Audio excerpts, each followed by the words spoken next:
নমস্কার বন্ধুরা, আশা করি তোমরা সবাই ভালো আছো। তো ইতিমধ্যেই তোমরা নিশ্চয়ই জেনে গেছো যে বিএড 23-25 শিক্ষাবর্ষের প্রথম সেমিস্টারের পরীক্ষা রুটিন দিয়ে দেওয়া হয়েছে এবং আগামী 23শে জুলাই থেকে তোমাদের পরীক্ষা। তো আমি প্রত্যেকটা পেপারেরই ইন্ডিভিজুয়াল ভিডিও এনেছি এবং সেখানে যে কী সিলেবাস আছে এবং প্রিভিয়াস ইয়ারের যে কী কোশ্চেন আছে এবং প্রত্যেকটা সিলেবাসে কী টপিক আছে এবং কোন কোন প্রশ্ন গুরুত্বপূর্ণ সেগুলো এনেছি। তো বাকি পেপারগুলোর মতো এই পেপারটাও এনেছি আজকে। তো তোমরা সবাই দেখো, যদি নতুন হয়ে থাকো অবশ্যই চ্যানেলটি সাবস্ক্রাইব করবে। তো আজকে দেখো, তোমাদের কোর্স 2 বলে একটি পেপার রয়েছে, 1.1.2 যার কোড, এবং যার পেপারটার নাম হচ্ছে কন্টেম্পোরারি ইন্ডিয়া অ্যান্ড এডুকেশন। তো কন্টেম্পোরারি ইন্ডিয়ান এডুকেশনের অর্থ হচ্ছে সমকালীন ভারতবর্ষ ও শিক্ষা। সমকালীন ভারতবর্ষ শিক্ষা, যেহেতু আমাদের এই বিএড এর কোর্সটা হচ্ছে এডুকেশন নির্ভর, তাই শিক্ষার প্রেক্ষিতে যে সমস্ত পড়াশোনা রয়েছে সেটাই এর মূলত পাঠ্য বিষয় এই 2 বছরে, এবং এই 2 বছরের 4টি সেমিস্টার, প্রথম এটি সেমিস্টার। তো এই পেপারটি নিয়ে অনেকের অনেক রকমের জিজ্ঞাসা থাকে, যেহেতু আমি আগে বলেছি যে বিএড হচ্ছে কেবলমাত্র সোশ্যাল সায়েন্স বা আর্টস স্ট্রিম থেকে বা ল্যাঙ্গুয়েজ স্ট্রিম থেকে আসা কোনো রকম স্টুডেন্টদের জন্য এরকমটা নয়। এখানে অনেকেরই আছো যারা সায়েন্স স্ট্রিম থেকে এসেছো। তো আমার ক্ষেত্রে আমি যখন পড়েছিলাম আমার মনে হয়েছিল যে এই কন্টেম্পোরারি ইন্ডিয়ান এডুকেশন পেপারটা নিয়ে একটু খটোমটো ছিল, যে সেখানে অনেক কিছু পড়া আছে। তো এটাতে, এবং পরে বুঝলাম যে সেরকম কিছু নেই, একটু মন দিয়ে মাথা ঘামালেই পড়তে পারবে। এবং প্রত্যেকটা পেপারের ন্যায় আমি যেভাবে বলি, দেখো এখানে হচ্ছে তোমাদের 35 নম্বরের লিখিত পরীক্ষা হবে, অর্থাৎ থিওরি পেপারের পরীক্ষাটা হবে, যেখানে 10 নম্বরের একটি বড় প্রশ্ন এবং 5 নম্বরের 3টি প্রশ্ন এবং 2 নম্বরের 5টি প্রশ্ন লিখতে হবে। 3টি সেকশনে ভাগ থাকবে, group A, group B, group C. তার আগে আমি একটু দেখিয়ে দেবো যে এখানে দেখো তোমাদের এই সিলেবাসের যে পেপারটা আছে প্রত্যেকেরই আছে নিশ্চয়ই, তাও যাদের কাছে নেই আমি এই পিডিএফটি ডিসক্রিপশন বক্সে দিয়ে দেবো, এবং চ্যানেল নতুন থাকলে অবশ্যই সাবস্ক্রাইব করবে, এবং যদি কোনো রকম কোনো জিজ্ঞাসা থাকে অবশ্যই কমেন্ট করবে। তো দেখো, এই কন্টেম্পোরারি ইন্ডিয়ান এডুকেশন অর্থাৎ সমকালীন ভারতবর্ষ শিক্ষা, এই পেপারটার কিন্তু দুটো হাফ। ফার্স্ট হাফটা নিয়ে আজকে আলোচনা করবো মূলত। প্রথমে ভেবেছিলাম যে দুটো হাফ একসাথে করে দেবো আলোচনা, কিন্তু তারপরে ভাবলাম যে তখন জিনিসটা হচ্ছে গুলিয়ে যাওয়ার একটা সম্ভাবনা থাকে, তাই আলাদা আলাদা করে পাটে পাটে ভিডিও আসবে। তো প্রত্যেকটা পেপারের মতো এই পেপারেও হচ্ছে 5টা ইউনিট আছে বা 5টা অধ্যায়। যেখানে হচ্ছে প্রথম ইউনিটই আছে educational provision in the constitution of India, অর্থাৎ ভারতীয় সংবিধানে শিক্ষা বিষয় প্রস্তাবসমূহ। এবং সেখানে কিছু কিছু পার্ট রয়েছে, এবং সেখানে মূলত যে বিষয়টা কেন্দ্র এবং রাজ্যের যে সম্পর্ক, বা কোন কোন ক্ষেত্রে কেন্দ্র তত্ত্বাবধান করবে শিক্ষার ক্ষেত্রে, কোন কোন ক্ষেত্রে রাজ্য তত্ত্বাবধান করবে, এবং কোন কোন ক্ষেত্রে উভয়েরই মিলিত দায়িত্ব থাকবে বা পদক্ষেপ থাকবে সেই সব নিয়ে। এবং কিছু কিছু পলিসি রয়েছে, কিছু কিছু নীতি রয়েছে, সেগুলো জানবে তোমরা। এছাড়া রয়েছে যে recommendations of various commissions after independence, এটা খুবই ইম্পর্টেন্ট একটা চ্যাপ্টার। এই চ্যাপ্টারটা হচ্ছে তোমাদেরকে অনেকের যদি ভালো করে মনে রাখতে পারো তাহলে না পেপার চ্যাপ্টারটা থেকে অনেক প্রশ্নই আসবে। আর যাদের মনে হচ্ছে যে একেবারে হুবহু আমি কমিশনগুলোর কী কী নীতি আছে মনে করতে পারছি না, তখন হচ্ছে তোমরা যে বিষয়গুলো বানিয়ে লেখা যাবে সেই প্রশ্নগুলো অ্যাটেম্প করতে পারো। কিন্তু একেবারে যদি কোনো রকম অপশন না থাকে তখন কিন্তু পড়ে রাখার জন্য আমি সবাইকে অনুরোধ করবো।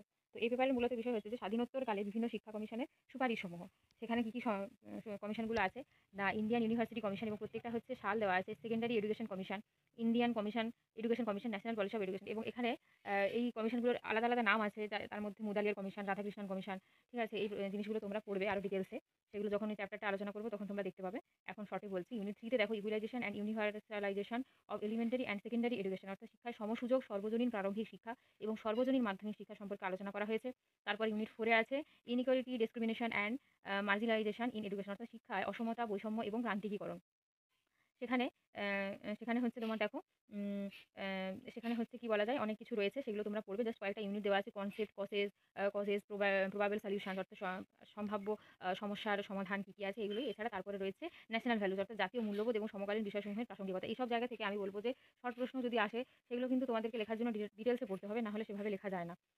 এই হচ্ছে মূলত এই পেপারের আলোচ্য বিষয়। এবং এখানে হচ্ছে দেখো অনেক কিছুই রয়েছে। হুম এই যে views of Swami Vivekananda in case of the following: mass education, women education, technical and vocational education and culture and education. অর্থাৎ এটা খুব ইম্পর্টেন্ট যে নারী শিক্ষায় স্বামী বিবেকানন্দের যে মতাদর্শ বা জনশিক্ষায় তার মতাদর্শ, এই প্রশ্নটা প্রায় আসে। তো এই ছিল এই 5টা ইউনিটের আলোচ্য বিষয়। এবারে এদের মধ্যে কি কি আছে ইউনিটগুলোর মধ্যে ডিটেলসে আমরা জানবো, তোমরা দেখতে থাকো।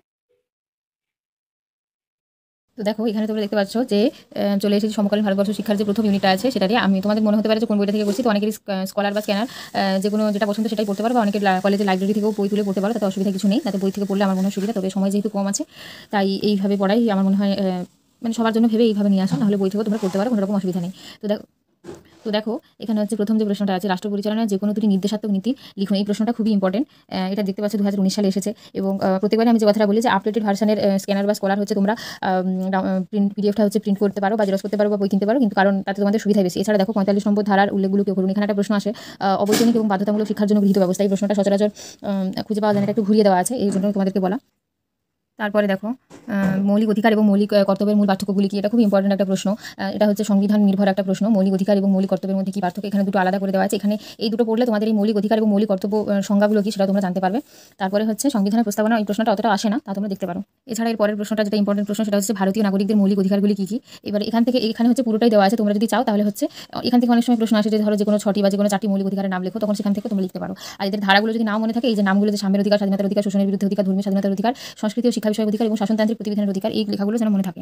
এছাড়া ভারতীয় সংবিধানের যুগ্ম তালিকা বলতে কি বোঝো, এই প্রশ্নটা ইম্পর্টেন্ট 2 নম্বরের জন্য। তার মধ্যে হচ্ছে অনেক সময় থাকে যে মৌলিক কর্তব্য বলতে কি বোঝো বা মৌলিক কর্তব্যগুলি কি কি, 3.1 ফর্মুলা কি কি, এই ধরনের প্রশ্নগুলো আসে। এবার এই যে দেখো ভারতীয় সংবিধানে উল্লিখিত নাগরিকদের যে কোনো 2টি মৌলিক কর্তব্য লিখুন, এই প্রশ্নটাও আসে। মধ্যে থেকে দেখো এই যে হচ্ছে ভারতের বিভিন্ন রাজ্যের ভাষা এবং অফিসে সংযোগকারী ভাষা সম্পর্কে ভারতীয় সংবিধানে কি বলা হচ্ছে। সংযোগকারী ভাষা বলতে ধরো দুটো আলাদা রাজ্যের মানুষ, প্রত্যেকটা রাজ্যের আলাদা আলাদা ভাষা রয়েছে। ধরো ত্রিপুরার ভাষা এক ধরনের, পশ্চিমবঙ্গের ভাষা এক ধরনের, কিন্তু দুটো প্রদেশে বা দুটো রাজ্যে ধরো বাঙালি বসবাস করে বা মিলিত ধরনের মানুষ বসবাস করে, কিন্তু তাহলে সংযোগকারী ভাষা হচ্ছে অর্থাৎ আলাদা আলাদা রাজ্যে বাস করলেও তারা দুটো তিনটে ভাষায় কথা বলতে পারে। তো এইসব ক্ষেত্রে হচ্ছে সংযোগকারী ভাষা হলেও আঞ্চলিক ভাষাগুলো, কিন্তু তাও অফিসিয়াল যে সমস্ত ভাষা সেই ভাষাটাকে গুরুত্ব দেওয়া হয়, অর্থাৎ ইংরেজি ভাষা। ঠিক আছে, এই ধরনের প্রশ্ন আসতে পারে। এরপরে আছে রাষ্ট্রনীতির নির্দেশাত্মক নিয়ম সম্পর্কে লেখো। ঠিক আছে, এই ডেসক্রিপটিভ বইতে লেখা আছে, তোমরা যদি চাও নিজের মতো পড়ে গুছিয়ে যদি ছোটো করে লিখতে চাও তাহলেও হবে। এই যে ভারতীয় সংবিধানের মৌলিক কর্তব্য কি, এখান থেকে তোমরা লিখতে পারো। এখানে মৌলিক কর্তব্য 10টি মৌলিক কর্তব্য দেওয়া রয়েছে। এরপরে ভেরি ভেরি ইম্পর্টেন্ট প্রশ্ন, সেটা হচ্ছে যে ত্রিভাষা সূত্র কি, ত্রিভাষা সূত্রের প্রয়োগ ও বাস্তবতা। এখান থেকে অনেক রকমের প্রশ্ন আসতে পারে। তো ত্রিভাষা সূত্রটা কি তোমরা হচ্ছে দেখে নেবে। ত্রিভাষা সূত্র হচ্ছে যে প্রত্যেকটা শিক্ষার যে স্তর আছে সেখানে নিম্ন মাধ্যমিক স্তর, উচ্চ মাধ্যমিক স্তর, বিশ্ববিদ্যালয় স্তর, প্রত্যেকটা স্তরে কিছু কিছু কিছু কিছু নির্দিষ্ট ভাষা রয়েছে। সেই ভাষাগুলোর মাধ্যমে তারা হচ্ছে শিক্ষাক্ষেত্রে শিখে। এছাড়া 10 নম্বরের প্রশ্ন দেখো, ভারতীয় নাগরিকদের মৌলিক অধিকারগুলি কী কী, তারপরে হচ্ছে বিস্তারিতভাবে লেখো। এই প্রশ্নটা হচ্ছে বড় প্রশ্ন, এই প্রশ্নটা পড়ে নিলে তোমরা হচ্ছে যদি এখান থেকে কোনো শর্ট প্রশ্ন বা 5 নম্বরের প্রশ্ন আসে সেটা লিখতে পারো। তারপরে দেখো আরেকটা প্রশ্ন, শিক্ষা যুগ্ম তালিকাভুক্ত কেন্দ্রীয় রাজ্য স্তরের প্রয়োগ সম্পর্কে সংক্ষিপ্ত টিকা লেখো বা যৌথ তালিকা শিক্ষা বিষয়ে যা বলা হয়েছে তা বর্ণনা করো, এটা তোমরা দেখতে পারো। এরপরে চলে এসেছি দ্বিতীয় চ্যাপ্টারে, অর্থাৎ স্বাধীনোত্তরকালে বিভিন্ন শিক্ষা কমিশনের সুপারিশ। খুব ইম্পর্টেন্ট একটা চ্যাপ্টার, এখানে খুবই ভালো করে খুঁটিয়ে পড়তে হবে। এখানে দেখো অপারেশন ব্ল্যাকবোর্ড বলতে কি বোঝো। অপারেশন ব্ল্যাকবোর্ড হচ্ছে সেরকমই একটি শিক্ষানীতি 1986 অনুসারে প্রাথমিক শিক্ষার প্রসার এবং গুণগত মাননের জন্য একটি কর্মসূচি প্রস্তুত করা হয়, তাকে অপারেশন ব্ল্যাকবোর্ড বলা হয়। এবং সেখানে হচ্ছে কিছু কিছু নিয়ম বা রেগুলেশন ঠিক করা হয়, সেটাকে বলা হচ্ছে অপারেশন ব্ল্যাকবোর্ড। এছাড়া বলছে যে উচ্চশিক্ষার ক্ষেত্রে শিক্ষার্থীদের কল্যাণমূলক কর্মসূচি সম্পর্কে রাধাকৃষ্ণন কমিশনের 2টি গুরুত্বপূর্ণ সুপারিশ উল্লেখ করুন। তো যাই হোক, এখানে হচ্ছে তোমরা দেখতে পাচ্ছ এই কমিশন নির্ভর প্রশ্নগুলো তোমাদের ঘুরিয়ে ফিরে আসবে। তো সেই জন্য দেখে রাখো ত্রিভাষা সূত্র কী। তারপরে হচ্ছে বিদ্যালয় গুচ্ছে 2টি গুরুত্বপূর্ণ বৈশিষ্ট্য, অর্থাৎ কোনো দুটো বিদ্যালয় যদি একসাথে মার্চ করে বিদ্যালয়টা গঠিত হয় তাকে বলছে বিদ্যালয় গুচ্ছ। এবং তারপরে যেটা রয়েছে সেটা হচ্ছে যে নবোদয় বিদ্যালয় কি, এটা খুবই ইম্পর্টেন্ট একটা প্রশ্ন। এছাড়া অটোনোমাস কলেজ কি, অর্থাৎ স্বশাসিত কলেজ কাকে বলে। অটোনোমাস কলেজ হচ্ছে যে কোনো ধরনের ইউনিভার্সিটির আন্ডারে না থেকে যে সমস্ত কলেজের পরীক্ষা বা নিয়মকানুন বা হচ্ছে প্রশাসনিক কাজকর্ম নিজেদের আন্ডারে হয় তাদেরকে স্বশাসিত কলেজ বলা হয়। এছাড়া পিওএ অর্থাৎ প্রোগ্রাম অফ অ্যাকশন 1992 সালগুলো খুব ইম্পর্টেন্ট, এগুলো তোমরা দেখে রাখবে। এছাড়া শর্ট ফর্ম এখানে প্রচুর আসে এই চ্যাপ্টার, মানে এই পেপারটা থেকে, তো শর্ট ফর্মগুলো দেখে রাখবে তোমরা। এছাড়া আরেকটা হচ্ছে যে ইসিসিই, অর্থাৎ ইসিসি হচ্ছে early childhood care and education. এই সমস্ত জিনিসগুলো তোমরা একবার দেখে রাখবে, কারণ এখান থেকে প্রশ্ন আসলে হঠাৎ করে তো লেখা যাবে না, জিনিসগুলো না জানা থাকলে আগের থেকে, সেটার জন্যই বলা। তো আরেকটা প্রশ্ন দেখো, এখানে কমন স্কুল বলতে কি বোঝো। কমন স্কুলের একটা প্রশ্ন, অর্থাৎ বা কমন স্কুল সিস্টেমও এই প্রশ্নটা এসে থাকে। তারপরে হচ্ছে গ্রামীণ বিশ্ববিদ্যালয় সম্পর্কে ভারতীয় বিশ্ববিদ্যালয় কমিশন অর্থাৎ 1948-49 সুপারিশগুলি উল্লেখ করো। তো প্রত্যেকটা কোশ্চেন রয়েছে। ভারতীয় বিশ্ববিদ্যালয় কমিশন অর্থাৎ এই কমিশনের একটা নির্দিষ্ট নাম রয়েছে, সেখান থেকে তোমাদের যদি ঘুরিয়ে প্রশ্ন চলে আসে তখন যেন তোমরা লিখতে পারো, সেই জন্যই দেখে রাখতে পারো। তারপরে রয়েছে কোঠারি কমিশন 1964-66 মাধ্যমিক শিক্ষা কাঠামোর পুনর্বিন্যাস ও মুদালিয়ার কমিশন, খুব ইম্পর্টেন্ট। 1952 থেকে 53 মুদালিয়ার কমিশন তৈরি হয়েছিল এবং কোঠারি কমিশন 1964 থেকে 66।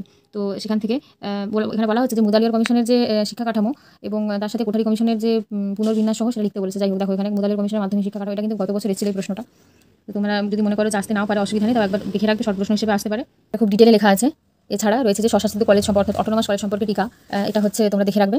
তারপরে বলছে যে জাতীয় শিক্ষানীতি অর্থাৎ ন্যাশনাল এডুকেশন পলিসি 1986 এর প্রধান বৈশিষ্ট্যগুলি লেখো। এটা খুব ইম্পর্টেন্ট একটা প্রশ্ন।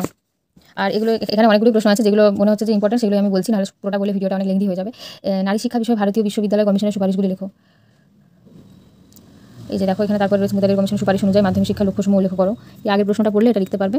এছাড়াও মুদালিয়ার কমিশনের শিক্ষার কাঠামো সম্পর্কে কি সুপারিশ করেছিলেন সেটাও লিখতে পারো। এটা খুব ছোটোর মধ্যে ভালো করে লেখা আছে, মানে একদম এক্সাক্ট যে মানে পয়েন্টগুলো বা সুপারিশগুলো কি সেটা। এছাড়া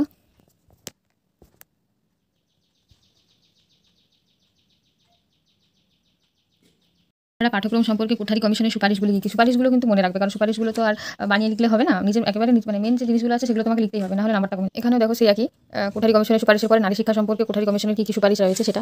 তারপরে স্কুল জোট তো তোমাদেরকে বললামই, শর্ট প্রশ্নে, বড় প্রশ্ন চাইলে পড়তে পারো। তবে স্কুল জোট এখনো অবধি আসেনি। তবে একটা সময় ছিল যে এখানে প্রিভিয়াস ইয়ারের প্রশ্নগুলো পড়লেই হয়ে যায়, কিন্তু বিগত বছর থেকে স্যারেরা পারলে ঘুরিয়ে একটু প্রশ্ন দিচ্ছেন এবং স্টুডেন্টরা কতটা নিজে লিখতে পারে সেই বিষয়ে প্রশ্নগুলো হয়। তো স্কুল জোট তোমরা দেখে রাখতে পারো, মেন জিনিসটা তো জানো, এবার বাকিটুকু ইলাবোরেশন করে লিখতে হবে। আরেকটা দেখো, এই যে জাতীয় শিক্ষানীতি 1992 সংক্ষিপ্ত আকারে বর্ণনা করতে বলা হয়েছে, এখানে দেওয়া আছে। এবারে সরাসরি চলে আসছে থার্ড চ্যাপ্টারে, এখান থেকে অনেকগুলো প্রশ্ন আসে। দেখো, শিক্ষা সমসুযোগ সর্বজনীন প্রারম্ভিক শিক্ষা এবং সর্বজনীন মাধ্যমিক শিক্ষা। শিক্ষার সমতা বলতে কি বোঝো? অর্থাৎ শিক্ষার সমসুযোগ, সমস্ত জাতি ধর্ম নির্বিশেষে শিক্ষার যে সমান সুযোগ সবাইকে দেওয়া, যাতে সবাই ভালো করে শিক্ষাটা গ্রহণ করতে পারে, সেটার কথাই বলা হয়েছে এখানে। এছাড়া সর্বশিক্ষা অভিযান কি, বা এটা অনেক সময় শর্টে এসএসএ দেওয়া থাকে। মুক্ত বিদ্যালয় কি, শিক্ষার অধিকার আইন অর্থাৎ ন্যাশনাল এডুকেশন অ্যাক্ট বা রাইট টু ন্যাশনাল নয়, ন্যাশনালটা তো জাতীয় শিক্ষার অধিকার আইন অর্থাৎ রাইট টু এডুকেশন অ্যাক্ট 2009, এটা কি বলা হয়েছে। তারপরে হচ্ছে পশ্চিমবঙ্গের সর্বজনীন প্রারম্ভিক শিক্ষা সাফল্যের জন্য দুটি গুরুত্বপূর্ণ পদক্ষেপ কী কী নেওয়া হয়েছে, সেটা অনেক সময় প্রশ্ন আসে। 2017 এসেছিল একবার। এই চ্যাপ্টারে অপারেশন ব্ল্যাকবোর্ড সম্পর্কে একটা প্রশ্ন দেওয়া হয়েছে। এছাড়া মাধ্যমিক শিক্ষাকে সর্বজনীন করার ক্ষেত্রে কী কী সমস্যা রয়েছে, এই প্রশ্নগুলো তোমরা নিজের থেকে বানিয়ে লিখতে পারবে, কিন্তু কমিশন বা জাতীয় শিক্ষা অধিকার আইন, মৌলিক কর্তব্য, এই প্রশ্নগুলো তোমরা বানিয়ে লিখলে হবে না, সেগুলো প্রতি পয়েন্টে লিখতেই হবে। সেই জন্য পরীক্ষার হলে বসে প্রশ্ন নির্বাচন করাটা খুব ইম্পর্টেন্ট। এরপরে আরেকটা প্রশ্ন, এই চ্যাপ্টার থেকে সর্বজনীন মাধ্যমিক শিক্ষা সংক্রান্ত বিষয়ে কেন্দ্রীয় সংস্থার সুপারিশগুলি লেখো। পরবর্তী চ্যাপ্টারে দেখো, শিক্ষায় অসমতা, বৈষম্য এবং প্রান্তিকীকরণ অর্থাৎ inequality, discrimination and marginalisation in education. এখানে দুটি বৈষম্য কী কী আসে সেটা, তারপরে শিক্ষায় প্রান্তিকীকরণটা কী। প্রান্তিকীকরণ হচ্ছে কি, দেখো, প্রান্তিকীকরণ হচ্ছে যে গুণগত মানের দিক থেকে যারা কম শিক্ষা, সংখ্যালঘু সম্প্রদায় বা তপশিলি জাতি উপজাতি নারী, পথ শিশু, বস্তি শিশু, শিশু শ্রমিক, বিশেষ চাহিদা শনাক্ত অর্থাৎ বিশেষ স্পেশাল চাইল্ড যাদেরকে বলা হয়, পরিমাণগত দিক থেকে কম শিক্ষা বা তেমনি গুণগত দিক থেকে নিম্নমানের শিক্ষা লাভ করে থাকে, এবং সেটার জন্য অবশ্যই কিছুটা পরিস্থিতি নির্ভর করে বা তারা যে পরিবেশে বেড়ে ওঠে সেটার জন্য, তো সেটাকে বলা হয়েছে শিক্ষায় প্রান্তিকীকরণ। এরপরে আছে শিক্ষা অসমতা দূরীকরণের দুটি সম্ভাব্য উপায় লেখো। আরেকটা 5 নম্বরের প্রশ্ন, সেটা হচ্ছে যে শিক্ষার বিবিধীকরণ সমস্যার সম্ভাব্য সমাধান, অর্থাৎ যেটা বলছিলাম যে প্রবাবেবল সলিউশনস, সেগুলো কি সংক্ষিপ্ত আলোচনা করো। এছাড়া এরপরে 10 নম্বরের প্রশ্ন দেখো, শিক্ষা অসমতা, বৈষম্য, প্রান্তিকীকরণের কারণগুলি কী কী এবং সমস্যাগুলি সমাধানের জন্য। পুরো চ্যাপ্টারটাই পড়া হয়ে যাবে এই ধরনের প্রশ্নগুলো ভালো করে পড়লে, এবং কি বলা আছে তোমরা বুঝতে পারবে। আবার আলাদা করে একটা দেওয়া আছে যে শিক্ষা অসমতার কারণ কি, এখানে অনেকগুলো পয়েন্ট দেওয়া আছে। দেখো, পারিবারিক কারণ, সামাজিক কারণ, শিক্ষা সংক্রান্ত কারণ, প্রাকৃতিক কারণ ইত্যাদি। এরপরে চলে আসছি একদম লাস্ট চ্যাপ্টারে, জাতীয় মূল্যবোধ এবং সমকালীন বিষয়সমূহের প্রাসঙ্গিকতা। মূল্যবোধ বলতে কী বোঝো? প্রথম চ্যাপ্টারে দেখলাম আমরা মৌলিক কর্তব্য কী, এবং এখানে পড়বো মূল্যবোধ বলতে কী বোঝো। তারপরে বিদ্যালয় পাঠ্যক্রমে আন্তর্জাতিক বোঝাপড়ার দুটি গুরুত্বপূর্ণ কর্মসূচি অর্থাৎ ইন্টারন্যাশনাল আন্ডারস্ট্যান্ডিং, এটা কিন্তু খুবই গুরুত্বপূর্ণ, তো এখান থেকে এই প্রশ্নটা আসে। তারপরে রয়েছে যে শিশুদের মূল্যবোধ বিকাশে পিতামাতার দুটি ভূমিকা কী। আমরা অনেক সময় প্রশ্ন আসে যে জাতীয় মূল্যবোধ কী, আন্তর্জাতিকতা কী ইত্যাদি। তারপরে সংক্ষিপ্ত প্রশ্ন অর্থাৎ 5 নম্বরে দেখো, জাতীয় মূল্যবোধের শিক্ষামূলক তাৎপর্যগুলি কী কী। এখানে 5টা পয়েন্ট আছে, নিজেদের মতো করে লিখো। এরপরে যে প্রশ্নটা আসছে খুব ইম্পর্টেন্ট, নারী শিক্ষা সম্পর্কে স্বামী বিবেকানন্দের দৃষ্টিভঙ্গি আলোচনা করুন। এটা গত বছর এসেছিল, এই বছর নাও আসতে পারে, তবে 5 নম্বরে আসতে পারে এটা। 5 নম্বরে না এসে 10 নম্বরেও আসতে পারে, মানে ঘুরিয়ে ফিরে তো আসে, সেই জন্য দেখে রাখবে। যেগুলো গত বছর এসে গেছে সেগুলো বেশি ভালো করে না পড়লে রিডিং দিয়ে রাখবে, এবং বাকিগুলো পড়বে। এই আরও একটা ইম্পর্টেন্ট, স্বামী বিবেকানন্দের দৃষ্টিতে জনশিক্ষা, এটারও কয়েকটা পয়েন্ট আছে। আর 10 নম্বরে দেখো, বিদ্যালয় পাঠ্যক্রমে মূল্যবোধ গঠনের গুরুত্বপূর্ণ কর্মসূচিগুলি কী কী। শিক্ষা সংস্কৃতি সম্পর্কে বিবেকানন্দের মতামত আলোচনা করো। তো এই ছিল কোর্স 1.1.2 এর ফার্স্ট হাফের আলোচ্য বিষয়, যেগুলো মোটামুটি ইম্পর্টেন্ট আমি বললাম, এবং সাজেশন ভিত্তিক তোমরা পড়ছো ঠিকই, কিন্তু আমি ওভারঅল বললাম। যেহেতু সময় বেশি নেই, সাজেশন থেকে যদি পড়তে চাও অবশ্যই পড়ো, কোনো অসুবিধা নেই, যেভাবে তোমরা লিখতে পারলেই হলো, অসুবিধা নেই সেরকম কিছু। আর আমি এবারে প্রিভিয়াস ইয়ার কোশ্চেনগুলো দেখো, তোমাদেরকে আমি প্রিভিয়াস ইয়ারের প্রশ্ন তো অনেকগুলি আছে, আমি 2022 অর্থাৎ একদম গত বছরের যে কোশ্চেনটা সেটা দিয়ে শুরু করছি। তো এই তোমাদেরও এই প্রশ্ন অনেক সময় বলেছিলাম আমি আগের কোনো একটা ভিডিওতে, যে প্রশ্ন অনেক সময় লিক হয়ে যায়, তো ভালো করে প্রশ্ন দেখে নেবে। আমাদের ইউনিভার্সিটির নাম কিন্তু এখন বাবা সাহেব আম্বেদকর এডুকেশন ইউনিভার্সিটি, অনেক সময় WBUTTPA লেখা থাকে, এবং তোমাদের প্রশ্নে থাকবে বিএড ফার্স্ট সেমিস্টার এক্সামিনেশন 2023, 24 সাল হলেও 23 প্রশ্ন থাকবে, প্রশ্ন হচ্ছে 23-এর। 1.5 ঘন্টা সময়। গ্রুপ এতে এই যে ভারতীয় সংবিধানে উল্লিখিত ভারতীয় নাগরিকদের যে কোনো দুটি মৌলিক অধিকারগুলো পড়ে রাখলে 6টার মধ্যে যে কোনো দুটি চাইছে। তারপরে বলছে নবোদয় বিদ্যালয়ের দুটি উদ্দেশ্য কী, দেখালাম তোমাদেরকে। প্রোগ্রাম অফ অ্যাকশন অর্থাৎ কর্মসূচি, পিও, এটা শর্ট ফর্মে প্রশ্নটা আছে। তারপরে হচ্ছে কমন স্কুল সিস্টেম, এটা বললাম আমি। তারপরে রয়েছে শিক্ষায় বৈষম্য দূর করার দুটি সম্ভাব্য উপায়।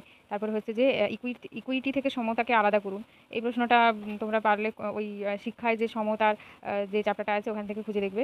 তারপরে রয়েছে রাষ্ট্রীয় নীতি, যে কোনো দুটি নির্দেশমূলক নীতি লিখুন বা উল্লেখ করুন। তারপরে রয়েছে গ্রুপ বিতে অর্থাৎ 5 নম্বরের প্রশ্ন, এখান থেকে যে কোনো 3টে প্রশ্ন লিখতে হবে। মাধ্যমিক শিক্ষা কমিশনের প্রধান সুপারিশগুলি কী কী, অর্থাৎ মুদালিয়ার কমিশনের কিন্তু প্রধান সুপারিশগুলি জানতে চেয়েছে। তারপরেই দেখো, নারী শিক্ষা সম্পর্কে স্বামী বিবেকানন্দের দৃষ্টিভঙ্গি, 5 নম্বরের প্রশ্ন এসে গেছে, তো এটা 10 নম্বরে এবার আসতেও পারে, বা অন্য জনশিক্ষা সম্পর্কে আসতে পারে। ভারতীয় সংবিধানের অন্তর্ভুক্ত প্রধান শিক্ষাগত বিধানগুলির একটি নোট লিখুন। এটা হচ্ছে এই প্রশ্নটা অনেকটা ঘুরিয়ে প্রশ্ন, যে ভারতীয় সংবিধানের অন্তর্ভুক্ত প্রধান শিক্ষাগত কী কী বিধান রয়েছে সেগুলো জানতে রয়েছে। তারপর শিক্ষাক্ষেত্রে প্রান্তিকতা কি, যেটা বললাম, প্রান্তিকীকরণ কী সেটা সংক্ষেপে ব্যাখ্যা করতে বলা হয়েছে এবং আন্তর্জাতিক সমঝোতা যেটা লাস্ট চ্যাপ্টারে রয়েছে সেটার এতে বৃদ্ধির জন্য শিক্ষার ভূমিকা কী। 10 নম্বরের প্রশ্নে মূল্য সংকট বলতে কী বোঝায়, স্কুলে পাঠ্যক্রমে মূল্য বিকাশের প্রধান কর্মসূচিগুলি উল্লেখ করুন। এই প্রশ্নগুলো কিন্তু আসে খুবই। তারপরে হচ্ছে যে এই যে বলেছে যে কোন কমিশন বলেছেন ভারতের ভাগ্যতা শ্রেণীকক্ষে রচিত হচ্ছে, এই কমিশনের প্রধান সুপারিশগুলি কী কী। এটা বেসিক্যালি কোঠারি কমিশনের জিনিসটা জানতে চেয়েছে, সুপারিশটা কী কী। তো সেটা তো এইরকম ধরনের ঘুরেও কিন্তু প্রশ্ন আসে। এই যে 2021-এর প্রশ্ন, এখানে কিন্তু WBUTTP আছে, অর্থাৎ তখন ইউনিভার্সিটির নাম চেঞ্জ হয়নি তাই। এখন দেখো বিভেদীকরণের অর্থ কী, অর্থাৎ ডিসক্রিমিনেশন বলতে কী বোঝো। পশ্চিমবঙ্গের সার্বজনীন প্রারম্ভিক শিক্ষার সাফল্যের জন্য দুটি গুরুত্বপূর্ণ পদক্ষেপ, এবং অর্থাৎ সার্বজনীন প্রারম্ভিক শিক্ষা যে সর্বশিক্ষা অভিযানের যে প্রারম্ভিক শিক্ষাটা আছে সেটার জন্য সাফল্যটা কীভাবে আসবে তার গুরুত্বপূর্ণ পদক্ষেপ লেখো। আমি বলেছিলাম। তারপরে বলছে শিক্ষা অসমতা দূরীকরণের দুটি সম্ভাব্য উপায়। অপারেশন ব্ল্যাকবোর্ড কি, খুবই ইম্পর্টেন্ট প্রশ্ন। বিদ্যালয় গুচ্ছের দুটি গুরুত্বপূর্ণ বৈশিষ্ট্য।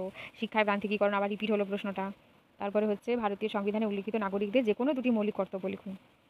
শিক্ষায় বিভেদীকরণ সমস্যার সম্ভাব্য সমাধানগুলি সংক্ষিপ্ত আকারে আলোচনা করুন। তারপরে দেখো শিক্ষার কাঠামো সম্পর্কে ভারতীয় শিক্ষা কমিশন অর্থাৎ 1964 to 66, অর্থাৎ এখানে এটা কোঠারি কমিশন সম্পর্কে জানতে চেয়েছে। কোঠারি কমিশনের সুপারিশগুলি কী কী সেটা জানতে চেয়েছে, অর্থাৎ সেই কমিশনটা যে প্রস্তাব হলো সেখানে কী কী কাজকর্ম করা হবে। তারপরে এই যে সংস্কৃতি এবং শিক্ষা সম্পর্কে স্বামী বিবেকানন্দের চিন্তা এবং ধারণা সংক্ষেপে আলোচনা করুন। তারপরে শিক্ষায় মূল্যবোধের গুরুত্ব কী, ভারতীয় সংবিধানে উল্লিখিত ভাষা সম্পর্কিত বিষয়গুলি আলোচনা করুন। ভাষা সম্পর্কিত মানে ত্রিভাষা সূত্র যে জিনিসগুলো আছে, বা আন্তর্জাতিক ভাষা বা সংযোগকারী ভাষা, এই সমস্ত বিষয়গুলি লিখতে বলেছে।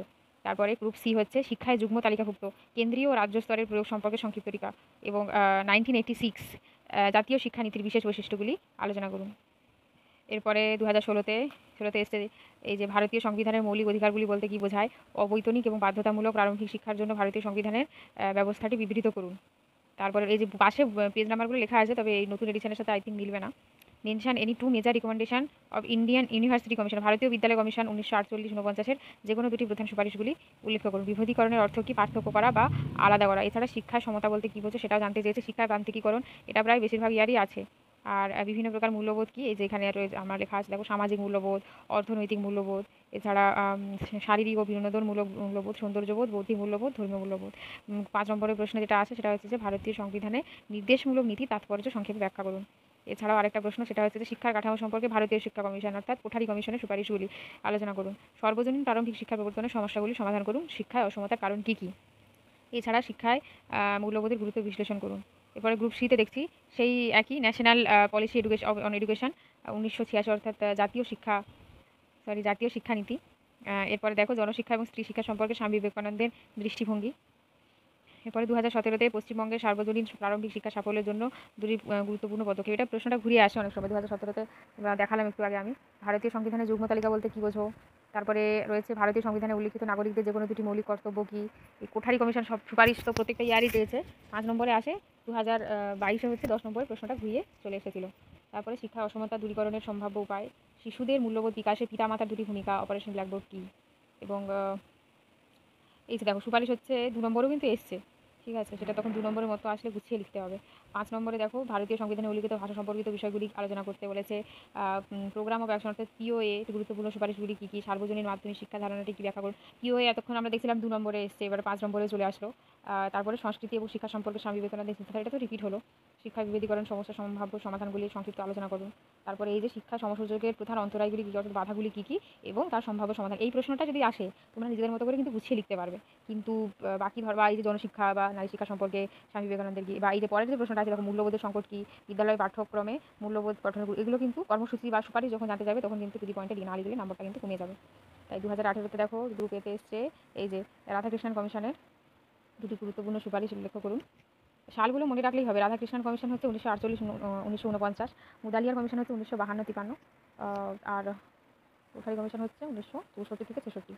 ত্রিভাষা সূত্র বলতে কী বোঝো, বিদ্যালয় গুচ্ছে দুটি গুরুত্বপূর্ণ বৈশিষ্ট্য কী, কমন স্কুল সিস্টেম কী, মৌলিক অধিকার এবং মৌলিক কর্তব্যের মূল পার্থক্যগুলি কী কী, বিদ্যালয় পাঠ্যক্রমে আন্তর্জাতিক বোঝাপড়া দুটি গুরুত্বপূর্ণ কর্মসূচি কী কী, শিক্ষা সমতা বলতে কী বোঝো। তারপরে হয়েছে কি যে কোঠারি কমিশনের মাধ্যমিক শিক্ষার কাঠামোর পুনর্বিন্যাস সহ মুদালিয়ার কমিশনের মাধ্যমিক শিক্ষা কাঠামোর উল্লেখ করুন। এই হচ্ছে প্রশ্নটা একটু আগে দেখালাম আমি স্ক্যানারে। তারপরে রয়েছে জাতীয় শিক্ষানীতি 1986, স্বশাসিত কলেজ সম্পর্কে সংক্ষিপ্ত টিকা, নারী শিক্ষা সম্পর্কে স্বামী বিবেকানন্দের দৃষ্টিভঙ্গি সংক্ষেপে আলোচনা করুন। রাষ্ট্রনীতির নির্দেশাত্মক নিয়ম অর্থাৎ directive principles of state policy সম্পর্কে সংক্ষিপ্ত টিকা। এবারে বলেছে শিক্ষায় যুগ্ম তালিকা কী এবং তার সম্পর্কে সংক্ষিপ্ত টিকা বলেছে ঠিকই, কিন্তু 10 নম্বরের প্রশ্ন যখন ভালো করে লিখতে হবে। এরপরে রয়েছে শিক্ষার অসমতা বৈষম্য প্রান্তিকীকরণের কারণগুলি কী কী, ঠিক আছে। এরপরে দেখো আবার এসছে 19-এর প্রশ্নটা। এই প্রশ্নগুলো আমি তোমাদেরকে ডেসক্রিপশন লিঙ্কে দিয়ে দেবো, পিডিএফটা চাইলে ডাউনলোড করে নিতে পারো। এবং তারপরে দেখো এখানে হচ্ছে এসছে রাষ্ট্র পরিচালনার ক্ষেত্রে যে কোনো দুটি নির্দেশাত্মক নীতি, 45 নম্বর এই যে আর্টিকেল 45 ধারার সুপারিশগুলো, এই ধরনের প্রশ্ন যখন চলে আসে তখন কিন্তু একেবারে পুঙ্খানুপুঙ্খভাবে যদি না পড়া থাকে কিন্তু লেখা যাবে না। তো সেক্ষেত্রে আমি বলবো যে এই প্রশ্নগুলো স্কিপ করে বাকি যে অপশান আছে সেগুলো লেখা। গ্রামীণ বিশ্ববিদ্যালয় সম্পর্কে ভারতীয় বিশ্ববিদ্যালয় কমিশনের সুপারিশগুলি কী কী? শিক্ষায় প্রান্তিকীকরণ তো অনেকবারই এসেছে। শিক্ষায় দুটি বৈষম্যের উল্লেখ করো। মূল্যবোধ বলতে কী বোঝো? অপারেশন ব্ল্যাকবোর্ড প্রকল্প কী? এবং তারপরে আছে বয়স্ক শিক্ষা, অর্থাৎ এই যে বয়স্ক শিক্ষা সম্পর্কে কোঠারি কমিশনের সুপারিশগুলি কী কী? ভেরি ভেরি ইম্পর্টেন্ট প্রশ্ন। মাধ্যমিক শিক্ষার এটা দেখো 2022-এ কিন্তু 10 নম্বরে এসছে, এবছর 5 নম্বরে আসার সম্ভাবনা প্রবল। মাধ্যমিক শিক্ষা সর্বজনীন করার ক্ষেত্রে কী কী সমস্যা রয়েছে? জাতীয় মূল্যবোধের শিক্ষামূলক তাৎপর্যগুলি কী কী? ভারতের বিভিন্ন রাজ্যের ভাষা এবং অফিসে সংযোগকারী ভাষা সম্পর্কে ভারতীয় সংবিধানে কী বলা হয়েছে? এটাও কিন্তু নিজের ভাষা লিখতে পারবে। সংস্কৃতি কীভাবে শিক্ষার সঙ্গে সম্পর্কযুক্ত, এটা কিন্তু তোমরা লিখতে পারবে নিজের থেকে। এরপরে রয়েছে ভারতীয় নাগরিকদের মৌলিক অধিকারগুলি কী কী? বিস্তারিতভাবে লিখুন, এটা একটু ডেসক্রিপটিভভাবে, এবং যা যা মৌলিক অধিকার আছে সেই পয়েন্টগুলো দিতে হবে। এবং এই দেখো জনশিক্ষা বা গণশিক্ষা এবং বৃত্তিমূলক শিক্ষা সম্পর্কে স্বামী বিবেকানন্দের দৃষ্টিভঙ্গি আলোচনা করুন। হ্যাঁ, এরপরে দেখো 2020 চলে এসছে, অনেকগুলো ইয়ারই আছে। ভারতীয় তোমরা পারলে স্পিডটা বাড়িয়ে দেখো, কিন্তু ভিডিওটা দেখবে পুরো। আর ভারতীয় সংবিধানে মৌলিক অধিকার বলতে কী বোঝায়? শিশুদের মূল্যবোধ বিকাশে পিতামাতা দুটি ভূমিকা। প্রশ্নগুলো দেখতে পাচ্ছ তোমরা, রিপিট হচ্ছে ক্রমশ। কিন্তু আবারও বলছি, গত বছর থেকে কিন্তু প্রশ্নের ধরন পাল্টেছে। একেবারে যে কমন পাবে না এরকমটা নয়, কিন্তু প্রিভিয়াস ইয়ারের প্রশ্ন দেখে গেলে যদি সবগুলোই দেখে যেতে পারো, একটাও প্রশ্ন কিন্তু আটকাবে না। আনকমন আসলেও নিজের মতো গুছিয়ে লিখতে পারবে। শিক্ষা সমতা বলতে কী বোঝো? ভারতীয় সংবিধানের যুগ্ম তালিকা বলতে কী বোঝো? বিদ্যালয় পাঠ্যক্রমে আন্তর্জাতিক বোঝাপড়া দুটি গুরুত্বপূর্ণ কর্মসূচি উল্লেখ করুন। ত্রিভাষা সূত্র বলতে কী বোঝো? তারপরে গ্রুপ বির প্রশ্ন রয়েছে দেখো, ভারতীয় সংবিধানের নির্দেশমূলক নীতি তাৎপর্য সংক্ষেপে ব্যাখ্যা করুন। নারী শিক্ষা সম্পর্কে স্বামী বিবেকানন্দের দৃষ্টিভঙ্গি। সশস্ত্র কলেজ শিক্ষায় অসমতার কারণ, সর্বজনীন মাধ্যমিক শিক্ষার কারণ, ইত্যাদি এই প্রশ্নগুলো আছে। আমি এই যথাসম্ভব চেষ্টা করলাম, ভয়ের কিছু নেই। এই ব্যাপারটা একটু খটোমটো আমি বুঝতে পারছি, কিন্তু যদি প্রিভিয়াস ইয়ারের প্রশ্নগুলো রিডিং মারো, তারপরে নিজের থেকে লেখার চেষ্টা করো, আশা করি তোমরা লিখতে পারবে। তো ভালো থেকো, দেখা হচ্ছে অন্য একটি ভিডিওতে, অন্য একটি পেপার নিয়ে ভিডিও আসছে খুব তাড়াতাড়ি। সবাইকে ধন্যবাদ জানিয়ে ভিডিওটি শেষ করছি।